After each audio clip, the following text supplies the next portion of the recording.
What's going on, y'all? Welcome back to my channel, or welcome if you are new. I'm Imani Murray and this is my YouTube channel, and in today's video we're talking everything Instagram hashtags and the perfect way to build a successful hashtag strategy. I always get the questions, are they important? Are hashtags important? Do they even work anymore? Should I use them? How many can I use? All of the above. So if you're interested in hearing the answers to these questions and more, grab a pen and paper and let's get started. So before we actually get into the video, in order to successfully benefit from using hashtags, your profile has to be public, and that's across all platforms. If you're using hashtags on Twitter, Instagram, Facebook, LinkedIn, you have to have a public page. So I assume that you know what a hashtag is, but if you don't, a hashtag, in just a few words, is a keyword or phrase followed by the pound sign that categorizes your content with related content. It helps grow your engagement, it helps grow your exposure. There are 4 different types of hashtags. It's community building, there's user-generated content hashtags, there's campaign-based hashtags, and branded hashtags. So community building hashtags are very simple, they're very generic. It's hashtag moms of Instagram, hashtag content creator, hashtag entrepreneur. Very generic and broad. Then there's user-generated content. User-generated content is content that is created by supporters of your brand, people that are creating a review about you, or they're posting a video about you, or a picture, or any of the above. That is user-generated content. This is actually perfect for giveaways. If you're hosting a giveaway, it's great to use a hashtag specific for that. And it allows your supporters, your followers, individuals to post and then tie it back to a hashtag, and boom, user-generated content. A couple examples of user-generated content hashtags are IKEA's is, what is it? Hashtag my IKEA USA. So anybody within the United States of America, if they have shopped at IKEA and they want to share their whatever they bought from IKEA on their social media, on their social platform, IKEA would like you guys to use hashtag my IKEA USA. Very simple. So then they can go through those hashtags and say, oh wait, we can repost this on our page. You get it? Same thing with GoPro. GoPro has their hashtag is hashtag my GoPro. So they can, their social media team can go through those that hashtag and see what content is good enough to repost on their page. And it makes the lives of social media managers so much easier. When you are running out of content ideas, you can just, go through your hashtags and see what people are posting. The next hashtag is campaign-based hashtags. Now, we've all seen campaign-focused hashtags. The infamous Coca-Cola hashtag share Coke. Everybody knows that, with the personalized Coke bottle that has the people's names on it. I don't have my name on it, but that is a top campaign based hashtag. Hashtag share Coke. There's also Meg Thee Stallion's hashtag Savage Challenge. Musicians are taking full advantage of campaign focused hashtags. It is skyrocketing their music, their numbers, as far as their music topping the charts. Literally, you can go on TikTok, you can go on Instagram, go everywhere, and some musician has some type of challenge going on, whether it's a dance challenge, whether it's just any type of challenge, whether it's a rap challenge, a singing challenge. These are all campaign focused hashtags, all around their one song, you get it? So hashtag Savage Challenge, hashtag Savage Remix Challenge, all focused on promoting these songs. So then the last type of hashtag is branded hashtag, which every company, every brand, and every individual, even if you don't have an actual company, but you yourself are a brand, you should have a branded hashtag. My branded hashtag is hashtag Imani Murray. Very simple. My company's hashtag Leader & Co. Very simple.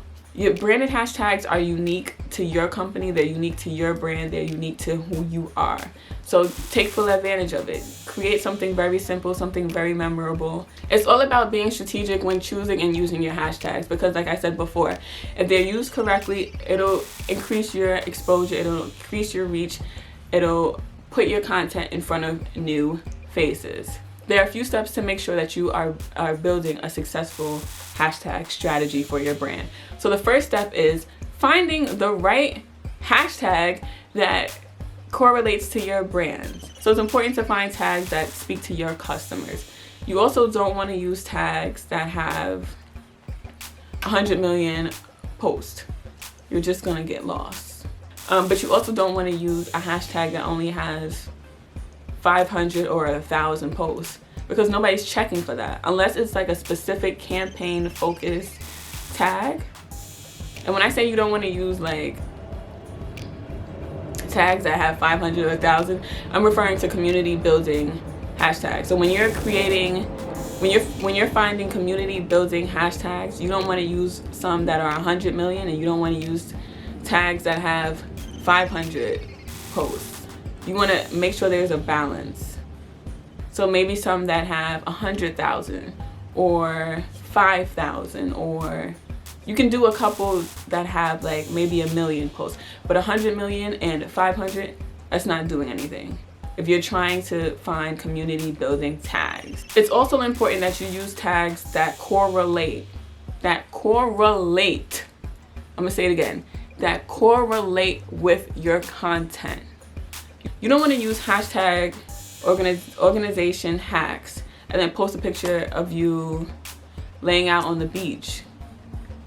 If somebody's looking for organization hacks, they're not checking for you on the beach.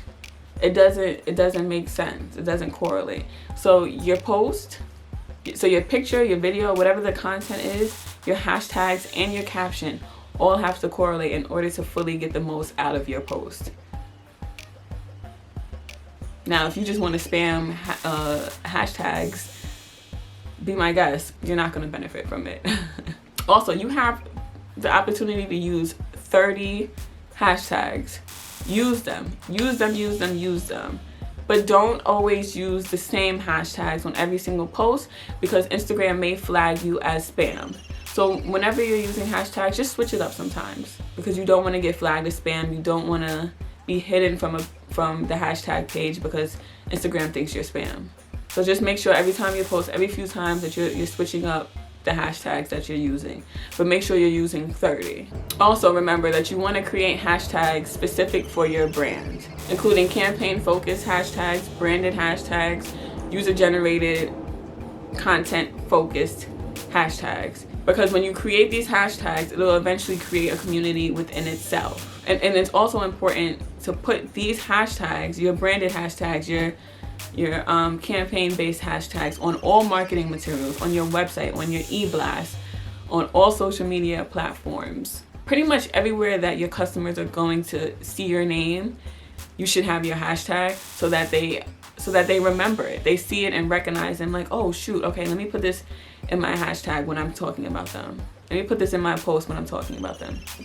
Now, after finding all your hashtags, it's very important to keep your hashtags organized. Yes, you can only use 30 per post, but you should have a ton more to be able to play around with. And it's easy to store them in your Excel spreadsheet. You can put it in the Notes app in your phone. I keep mine in the Notes app. But it'll really help when it's time to actually decide which tags to use. It'll help so much. Some people categorize them and organize them based on the topic or how large the reach is. However, whatever works for you, just make sure you organize it so that, you know, it makes it easier for you to pull when it's time to post.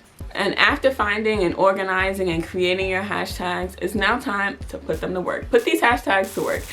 Now, some people think there's only just one way to really utilize your hashtags, and that's putting them in your posts, but there's multiple other ways. So let's get into it. Obviously, the most common way is using it in your post. I recommend that you put it as your first comment If you're going to use all 30, I recommend putting it as your first comment rather than putting it in your caption, because that tends to look a little messy and it takes away from your actual caption. Now, if you're using about 5 hashtags, and that includes your branded hashtag, your campaign hashtag, those should definitely be in your caption. I'm not talking about those, but I'm talking about the other ones, the community building ones. So hashtag entrepreneur, hashtag female entrepreneur. Those should be in your first comment. It lets your post live on its own, and then you have the hashtags. You can also put your hashtags in your bio, in your stories, and I already did a video on hashtags in your stories, so if you haven't seen it, go check it out. But putting hashtags in your bio is another thing that a lot of brands are doing. I'm sure you've seen. Make sure you hashtag, I'm gonna use IKEA again. Make sure you hashtag my IKEA USA to be featured. Perfect way to create user-generated content. Another little thing about putting your hashtags to work is you can follow hashtags on Instagram. It's very simple. You can literally, just like you're gonna follow a page, you can follow a hashtag, and that diversifies your timeline. If you're into interior design, instead of following a bunch of interior design pages, follow the hashtag interior design. And then now you have all these different pages, all these different people who are using the hashtag interior design on your timeline. And it doesn't add to your following count, especially if you're like big on making sure that your numbers, your following ratio is like good, because I'm that type of person. It doesn't add to your following count. So if you're at if you're following 250 people and you don't want to go over that number, but you want to change up your timeline, follow a bunch of hashtags. That's literally what I do. I follow hashtag public relations, hashtag event planner, hashtag because I'm into like looking at like luxury houses, hashtag luxury listings. So I don't have to follow all these people, but I still get to have the content that I want to see.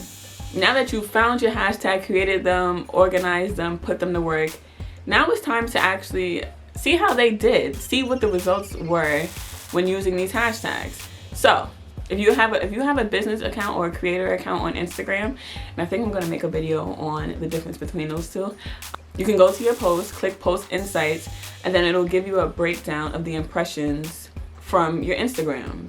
So it'll give you the number. So it'll give you the total impressions, and then it'll break it down, the impressions from hashtags, and it'll give you that number. Checking out those analytics, the Instagram analytics are amazing. They work great. I use them all the time to figure out what's best for me, what works for me, what doesn't work for me.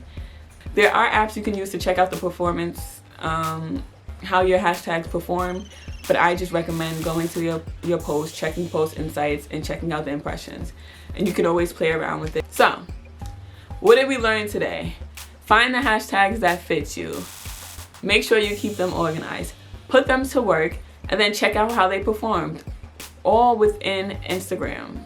If you follow these steps, the hashtag strategy will be set, you'll be good to go, and I'm sure you'll see an increase in your engagement, in your reach, in your followers, in your sales.